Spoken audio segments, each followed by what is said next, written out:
Hello everyone and welcome back to Let's Play Kirby and the Amazing Mirror. In the last part, the same as usual really. They've got another mirror share, we did more exploring, now we're focusing on Mustard Mountain. I've already made fun of the fact this game doesn't really have any notable set pieces, so I'm gonna stop doing that now. God knows people who really love this game are probably already annoyed with some of the ways I've talked about this game thus far. Now that particular enemy right there that I just took out gives you the bomb ability, and something that is notable to know about the bomb power if you decide to use it often in this game is I believe this was one of the earliest games where you could actively place bombs instead of just throwing them. And it's pretty useful for that to get rid of some time switches, or to get around some time switches rather, because the fuse on the bombs is long enough to the point where you can at least get some good distance from them. With that said, there would definitely be better ways to do it. For instance, what I did back there, which was using the sword's little recovery ability to just use the shockwave. I don't know why, but for some reason, this temple area of Mustard Mountain here always felt odd to me. Because for one thing, I think it's a completely unique tile set, which you don't see too often in the smaller areas of this game. But for another, it feels like it should have been the tile set for what we're going to see later on in Radish Ruins, because at least I think that's a different tile set. And yeah, I like it a lot, I just feel like it needed more time. Also, that wheel mix, even though I've now unceremoniously lost it, is very easy because that is what's known as an auto mix. Wow, that really is the only way I die in this game, isn't it? Essentially, the moment you inhale those two enemies, wheel is guaranteed to be what the roulette wheel lands on just by letting it run out. So that's nifty and useful and cool.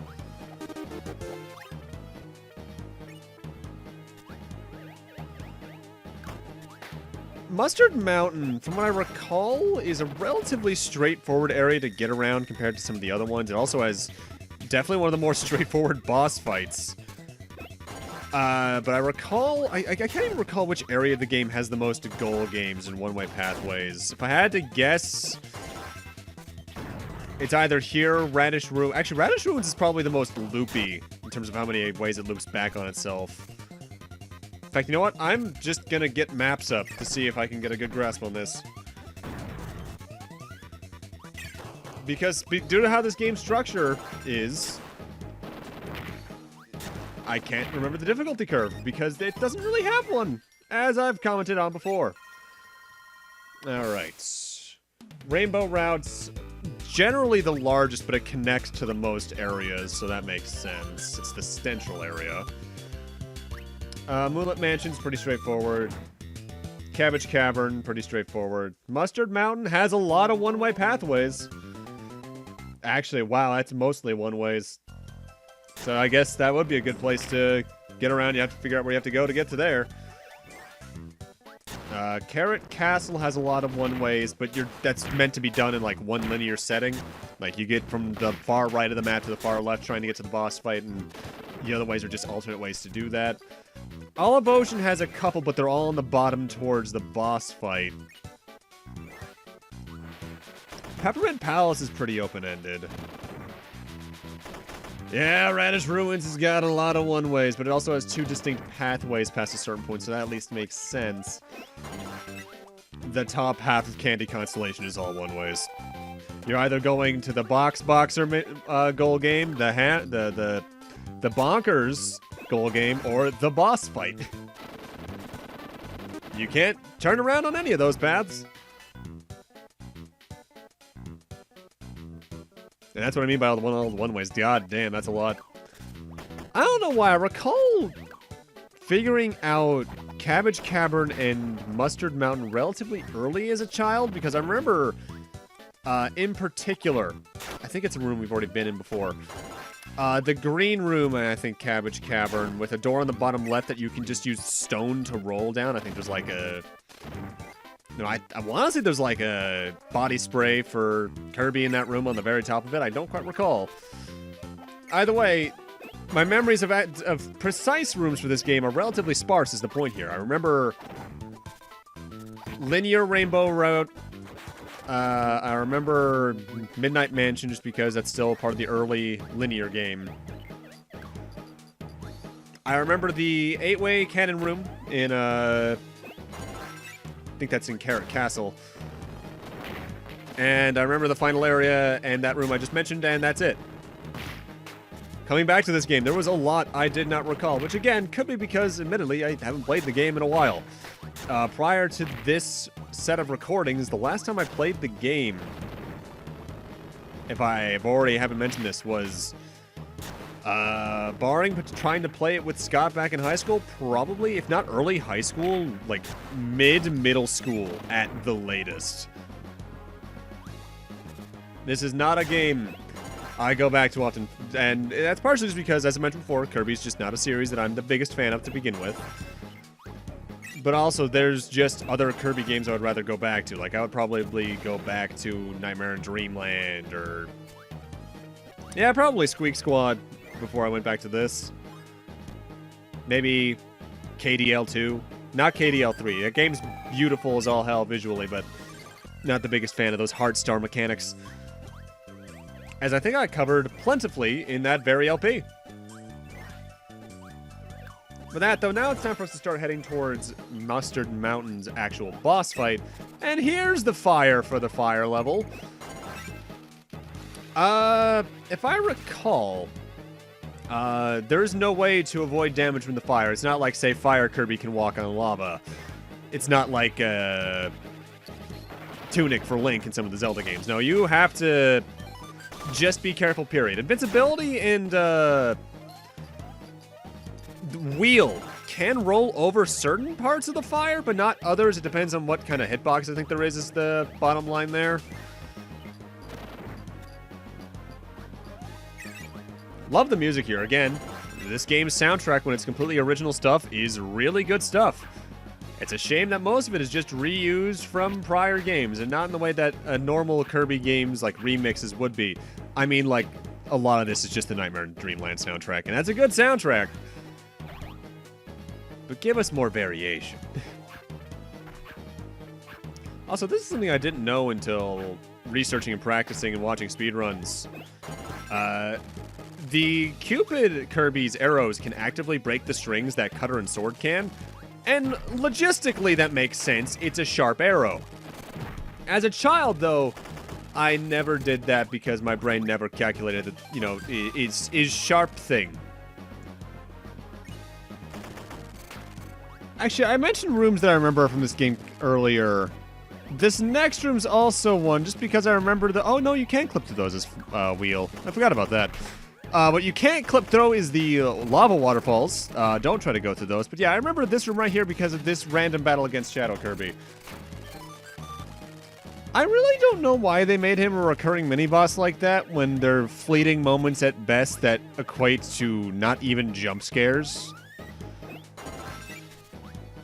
Either we want to be Stone for what's coming up, because not only do we have another mini-boss against a bat of fire here, and Stone just takes care of this boss fight pretty quickly due to high power, as well as some decent verticality. Stone's also very useful for just the straight-up boss fight coming up in a moment. Just don't get hit by your enemy's corpses. The only reason I let that go is because I remember there was another Stone right here. And it's time for easily the most recognizable boss in the game. I guess outside of King Golem. Hi, Kracko! Kracko's pattern is the same as it's ever been. He'll shoot circles outside, or he'll shoot beams that circle around him. He'll swoop across trying to hit you. He'll spawn a couple of enemies to try and hit you, and he'll cause a giant thunderstorm that hits along the entire bottom of the field, rather. I don't think he has a single new attack. If anything, though, sometimes it's good to have bosses that don't change. We love you, Kracko. You're a consistent little guy.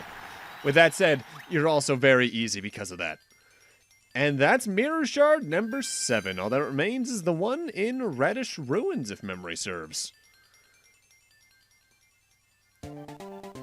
And I forget exactly when we start heading over there.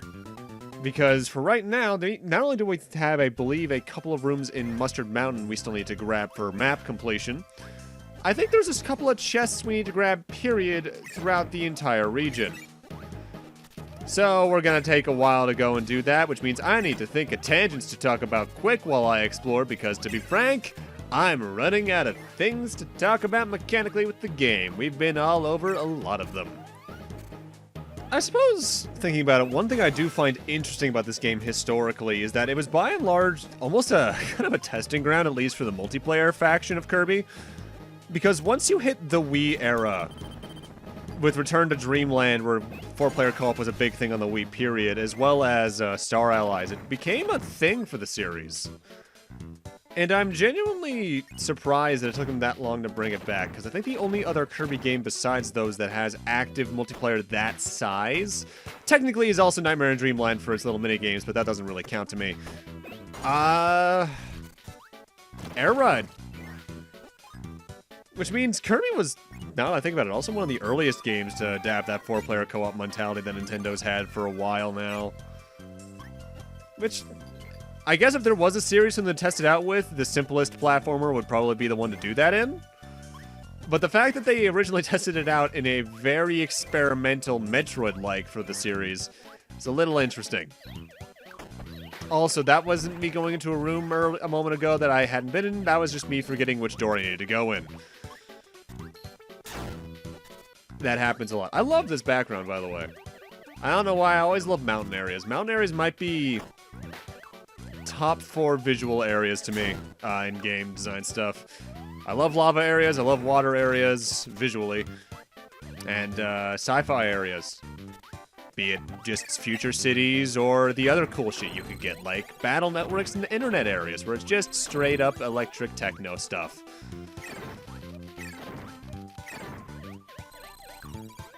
Now I think about it, that's also an area Kirby hasn't really done much with, hasn't it? Like, I think the closest we've had to pure cyber areas in Kirby is probably, I think there was something like that in Triple Deluxe a little bit. And, I think a little bit of Return to Dreamland, because the ship was more or less that on the inside. And Robobop. Which means we've been getting more of it recently, but I always love to see what they can do with that kind of general aesthetic. That's one of the things I actually really liked about Iconoclasts. Some of those last areas are really cool for me, visually. Also, this is what I mentioned in the last part. The thing is about the fire ability, its entire fire is an active hitbox, even as it starts to fade. So if you direct it with the D-pad, because you can control whether or not you want it to be aimed up or down, you can hit that bomb block from that side of the bombs, of the blocks, the bomb block explodes, and you're technically not meant to do that, but it means I can get that without having to go along a giant chain of rooms that I don't want to go through.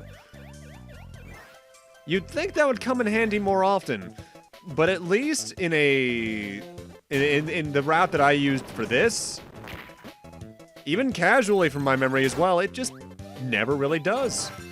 With that said, I think it's about time we finally come back to Moonlit Mansion, because there's a lot we can do here that we still haven't. Figured might as well wrap up as much of the game as I can before heading into the final areas. Then it's what the Swordsman Kirby route did. The thing is about coming back to Moonlit Mansion, though, is a lot of the areas that are accessed non-linearly, you have to go back through the entire linear section of the stage to do it. Namely to this point, because there's some breakable blocks up here you can break with, like, hammer, missile, and wheel, and I think there's one other thing that can break, though. Stone. I think. Either way, you have something that can break those. I recommend missile, because it allows you the most technical control of where you're going. But hey, you might use hammer, and if you use hammer, good on you. Hammer's real good. You know, seeing 2 Gordos on screen just makes me realize, have we ever had, like, a proper boss fight against, like, a vulnerable Gordo? I guess there was that mini-boss in KDL 2 that I think gave you Needle? But I always love seeing unconventional enemy types or hazards just being turned into straight-up boss fights. In a way, it kind of oddly, and this is a really weird tangent to go on, reminds me of Rayman 3 with, I forget the name of the species that became the ultimate villains of those games, of that game. The Invincible guys, that scared me as a kid.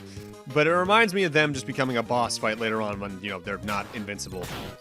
Rayman 3 scared me a lot as a kid. I don't know why, it did. It's partially why it took me so long to beat it.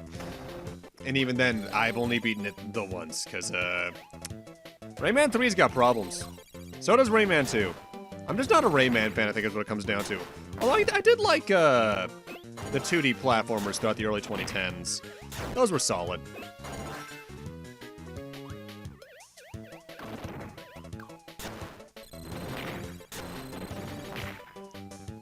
The thing I always have trouble remembering when it comes to Moonlit Mansion, which I think harms me often coming back through it, is A, you beat the boss fight of it so early on that coming back here is kind of an afterthought for me.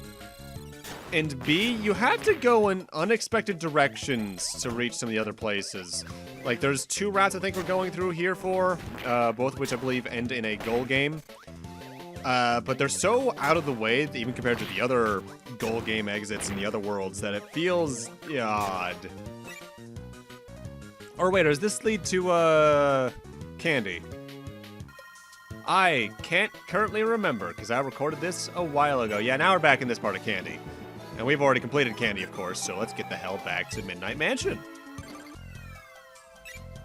Or, wait, actually, do I go off in another room? Yeah, I'm going off another tangent of different rooms to get a couple of other items that is a little bit faster to get now rather than later, that's right. I feel that's another... This is more so a problem that I feel this genre has in general when they're not the best laid out. This game has a lot of going out of your way for specific items, partially just because of 100% requiring every room, yes. But it's like at the end of Fusion in Zero Mission where you have that section where you're like, okay, you can go beat the game, but you're still missing about half of the collectibles maybe, so go get those. I don't like it when games do that. Like, even though it's not my favorite Metroid, I think Super Metroid does a really good job of having level design laid out in such a way that you can get all of the items, or more or less all of the items along the way. There's seldom a point where you're just going to a place to actively just get an item. One of the only times that really comes to mind, actually, is when you have to use the Shine Spark and technically Gravity Suit duo to get that one, I forget if it's a missile tank power bomb or energy tank. On the map above where you get the morph ball. Actually, technically, it's above where you get one of the first missile tanks. But we never really... I wish some games laid out their maps and items better just to make backtracking not as hellish, I guess is the way I want to put it. Like, Castlevania is as guilty of that as a lot of the other things, don't get me wrong. Then again, that's what this genre is all about at the end of the day, so maybe it just comes down to what the game's mechanics and structure make it feel like it's being annoying or not. You know, I almost ended up speeding up all of the goal games after the second one, but then I realized, yeah, that would have saved time, but ultimately, what would be the point? There's nothing really happening that's worth speeding up at the end of the day. Either way, with that, I'm going to need to end this off here.